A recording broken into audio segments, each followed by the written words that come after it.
আমি তো চলচ্চিত্র এখন দেখি না। আমার জীবনে যতগুলি স্মৃতি আছে কিছু না কিছু দুঃখ লুকিয়ে আছে এগুলোর মধ্যে। আমি মনে মনে ভাবলাম যে উনি তো বানাচ্ছে এই ছবিটা, আমাকে নিল না। যে কোনো চরিত্রে হলেই আমি করতাম, যে এত সুন্দর করে আমাকে বললেন কথাটা। কাজ করতে গিয়ে দেখি রাজ্জাক ভাই আমাকে চাচি বলে ডাকছে, চাচিমা। আমার মেয়ে, আমি চিন্তা করেছি ওর লেখাপড়াও ভালো ছিল, কিন্তু আমি এটা চিন্তা করি নাই যে ও যদি ফিল্মে আসে ভালো হতো, ভালো করতো। আমার মাথায় এগুলি কখনো আসে নাই। যে হ্যাঁ, যেটুকু আসছে এটা ওর ইচ্ছায় আসছে এবং ওর চিন্তাধারায় আসছে, কিন্তু আমার কোনো ইচ্ছা ছিল না। আমার ইচ্ছা ছিল যে ও লেখাপড়া করুক, ভালো হোক, ভালোভাবে বড় হোক, এই ইচ্ছা ছিল। কিন্তু লেখাপড়াও করেছে, আবার অভিনয়ও করেছে, কিন্তু আমার কিন্তু লেখাপড়ার চেয়ে অভিনয়ের দিকে মনটা ছিল তখন বেশি। বাস্তবে আমি অভিনেত্রী না, আমি অভিনয় করেছিলাম যখন তখন অভিনেত্রী ছিলাম, এখন আমি অভিনেত্রী না। আমি তো চলচ্চিত্র এখন দেখি না, আমি বলতে পারবো না কি অবস্থায় আছে। আমি এখন ঘরেই থাকি, ঘরেই আমার সব কিছু, ঘরেই আমি যাকে ডাকার তাকে ডাকি, বসে তাকে স্মরণ করি, বাস এইটুকুই। আমার জীবনে সুখের স্মৃতি খুব কম আছে। আমার জীবনে যতগুলি স্মৃতি আছে কিছু না কিছু দুঃখ লুকিয়ে আছে এগুলোর মধ্যে, কিন্তু সুখের স্মৃতি আমার জীবনে খুব কম। সুখের স্মৃতি এটাই যে আপনারা আমাকে মনে রেখেছেন, এটাই আমার সুখের স্মৃতি। একদিন পত্রিকা দেখি কি যে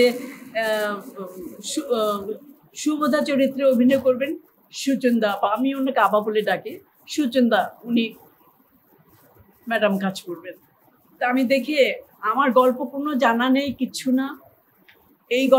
এই সুবোধা কি গল্প আমার কিছুই জানা নেই। আমি গল্পটা পড়িও নি, জানিও না, কেউ আমাকে শোনায়ও নি, কিন্তু নাম শুনে কেন জানি মনে হয়েছে যে এরকম একটা চরিত্র যদি আমি করতে পারতাম। শুধু এইটুকুই মনে হয়েছে, বাস এইটুকুই। তারপরে তার 2-3 দিন পরে দেখি কি আমাদের বাসায় আসলেন চাষি মামা, চাষি নজরুল ইসলাম, উনি আসলেন আমাদের বাসায়। উনি আসলেন, আসার পর বললো যে মারে তোর সাথে আমার একটু কথা আছে। আমি মনে মনে ভাবলাম যে উনি তো বানাচ্ছে এই ছবিটা, আমাকে নিল না ছবিতে। এত সুন্দর একটা চরিত্র, কিন্তু চরিত্র সম্বন্ধে আমি কিছুই জানি না। নাম শুনেই মনে হয়েছে যে নিশ্চয়ই এমন কিছু একটা হবে। তা আমি বললাম যে হ্যাঁ বলেন মামা, কি বলেন। বললো কি তুই আয় একটু আমার কাছে আয় মা। তা আমি কাছে বসলাম, বসার পর বললো মা রে, আমার একটা ক্যারেক্টার করে দেন মা। উনি এমনভাবে বললেন যে কোনো চরিত্র হলেই আমি করতাম, যে এত সুন্দর করে আমাকে বললেন কথাটা যে মা রে তুই করে দে মা, আমি একদম বিপদে পড়ে যাবো মা। আমি বললাম কি চরিত্রটা বলেন আপনি। বললো কি শুভদা।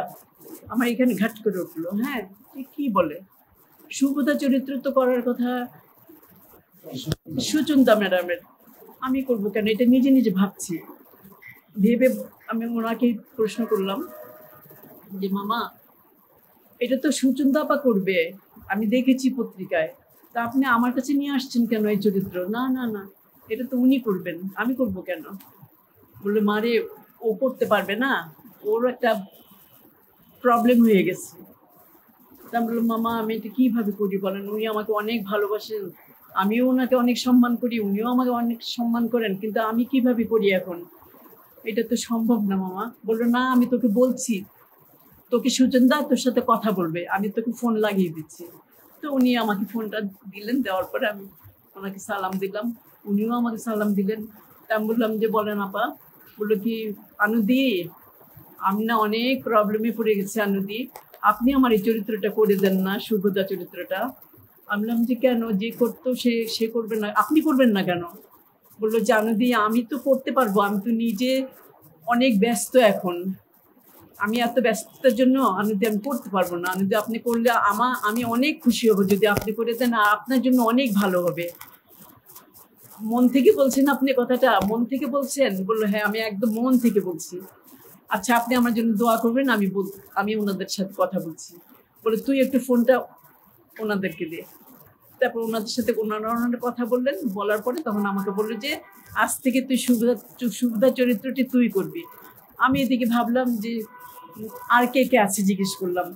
বললো রাজ্জাক সাহেব আছে, আর কয়েকজনের নাম বললেন। বলার পরে রাজ্জাক ভাইয়ের কথা শুনে তো আমি মহা খুশি। মনে মনে যে আল্লাহ, আমি এতদিন পরে পেয়েছি রাজ্জাক ভাইকে, আমি ওইভাবেই কাজটা করব, আমি সুন্দর করে করবো। রাজ্জাক ভাই কত বড় অভিনেতা, আমি করব। তারপরে যাই হোক, আমি কাজ টাজ করলাম।